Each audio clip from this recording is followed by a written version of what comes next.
সংসদ সদস্যদের শপথ গ্রহণের পর জিয়াউর রহমান এবং খালেদা জিয়ার কবরে সংসদ সদস্যদের ভিড়।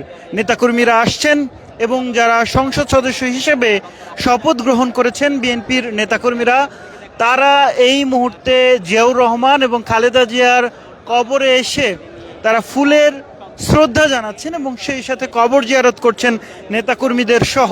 এই মুহূর্তে যদি আমরা সেই চিত্র দেখানোর চেষ্টা করি, কিছুক্ষণ আগে আমরা দেখছিলাম বিএনপির নির্বাচিত একজন সংসদ সদস্য, তিনি নেতাকর্মীদের নিয়ে এই কবরে এসছেন। জিয়াউর রহমান এবং খালেদা জিয়ার কবরে এসে তিনি শ্রদ্ধা জানিয়েছেন এবং সেই সাথে জানিয়েছেন কবর জিয়ারত করেছেন। এবং দেখতে পাচ্ছেন, আমরা যদি একটু দেখানোর চেষ্টা করি তাকে, তিনি এই সংসদ সদস্য, যারা নির্বাচিত সংসদ সদস্য রয়েছেন তারা রয়েছেন অপর প্রান্তে। আরও একটু দেখানোর চেষ্টা করছিলাম আপনাদেরকে।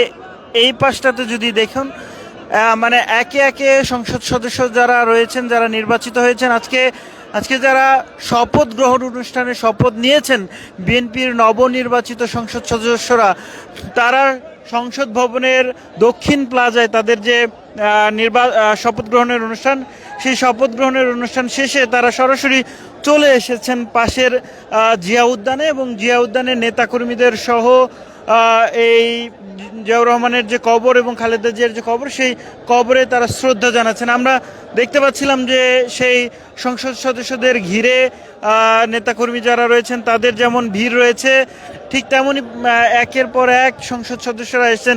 কিছুক্ষণ আগেও দেখছিলাম টাঙ্গাইল 4 আসনের কালিহাতি সংসদ সদস্য তিনি লুৎফর রহমান মতিন, তিনি এই জায়গাটিতে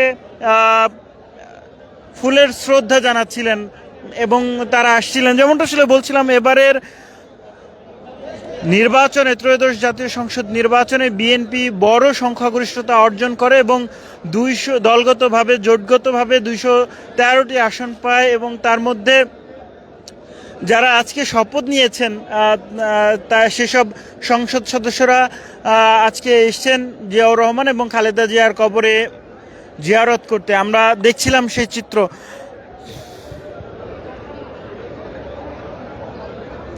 দর্শক, সেই চিত্র দেখানোর চেষ্টা করছিলাম। আমরা এই মুহূর্তে রয়েছি জিয়াউর রহমানের কবরের ঠিক সামনে এবং যেখানে নেতাকর্মীরা ভিড় করছেন।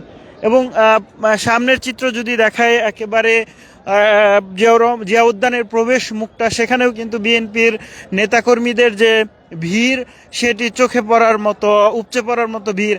এবং প্রতিটি এলাকার যারা নির্বাচিত সংসদ সদস্য রয়েছেন তারা মূলত এই যে জিয়াউর রহমানের যে কবর, সেই কবর জিয়ারত করতে আসছেন, আমরা দেখতে পাচ্ছি তাদেরকে। এবং সেই সাথে তারা শ্রদ্ধাঞ্জলি জানাচ্ছেন এই কবরে। বলা চলে যে এলাকায়, নিজ নিজ এলাকায় যাবার আগে তাদের যেন প্রধান দায়িত্বের মধ্যেই এটি পড়েছে। কারণ হচ্ছে এই জায়গাটিতেই তাদের শ্রদ্ধা জানানো, অর্থাৎ কবর জিয়ারতের মাধ্যমে তাদের এলাকার যে নির্বাচনী কাজ সেটি তারা শুরু করবেন, নির্বাচনী আসনের যে কাজ সেটি শুরু করবেন। ঠিক যদি বলি যে জিয়া উদ্যানের আশেপাশের যে জায়গাগুলোতে মানুষের যে ভিড়, সেটিও আমরা দেখতে পাচ্ছি। আশেপাশে পুরো বিএনপির নেতাকর্মীরা ভিড় করেছেন এবং অনেকেই আসছেন যারা কিনা জিয়াউর রহমান এবং খালেদা জিয়ার কবরে এই শ্রদ্ধাঞ্জলি জানাতে আসছেন।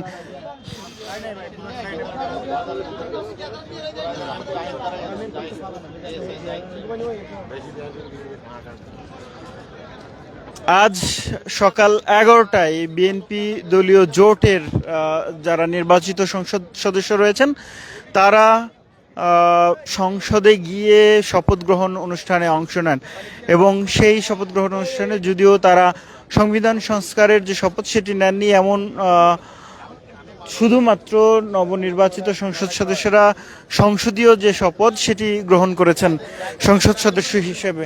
আমরা দেখানোর চেষ্টা করছিলাম বিএনপির যারা নেতাকর্মী রয়েছেন তারা এই জিয়াউর রহমান এবং খালেদা জিয়ার যে মাজার, সেই মাজারে এসে শ্রদ্ধাঞ্জলি জানাবার জন্য যাচ্ছেন এবং বিভিন্ন সংসদীয় এলাকায় যারা নির্বাচিত হয়েছেন দেশের বিএনপির নেতাকর্মীরা তারা শপথ গ্রহণের পরেই তাদের যে কাজটি সেটি হচ্ছে জিয়াউর রহমানের এবং খালেদা জিয়ার যে কবর, সেই কবরে তাদেরকে আসতে দেখা যায়।